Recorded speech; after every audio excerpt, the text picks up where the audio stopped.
ചെമ്പേരി അമ്പഴത്തുംചാലിൽ യുവാവിനെ വീടിനുള്ളിൽ മരിച്ച നിലയിൽ കണ്ടെത്തി.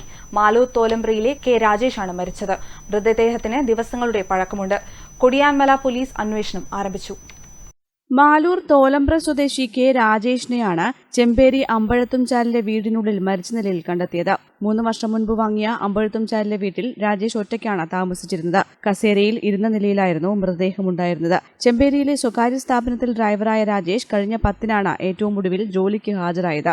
ജോലിക്ക് കാണാത്തതിനെ തുടർന്ന് സഹപ്രവർത്തകർ വീട്ടിലെത്തിയപ്പോഴാണ് ബെഡ്റൂമിനകത്ത് മരിച്ച നിലയിൽ കണ്ടത്. ഉടൻ കുടിയാൻമല പോലീസിൽ വിവരമറിയിക്കുകയായിരുന്നു. കണ്ണൂരിൽ നിന്ന് ഫോറൻസിക് ടീമും സ്ഥലത്തെത്തി പരിശോധന നടത്തി. മാലൂർ തോലമ്പ്രയിലെ കൈനാട്ടുകുന്നേൽ പൊന്നപ്പന്റെ മകനാണ്. നിഷയാണ് ഭാര്യ. ആദിദേവ്, അബി എന്നിവർ മക്കളാണ്. പോലീസ് ഇൻസ്പെക്ടർ ബിജോയുടെ നേതൃത്വത്തിൽ ഇൻക്വസ്റ്റ് നടത്തി. News bureau, Irikkur.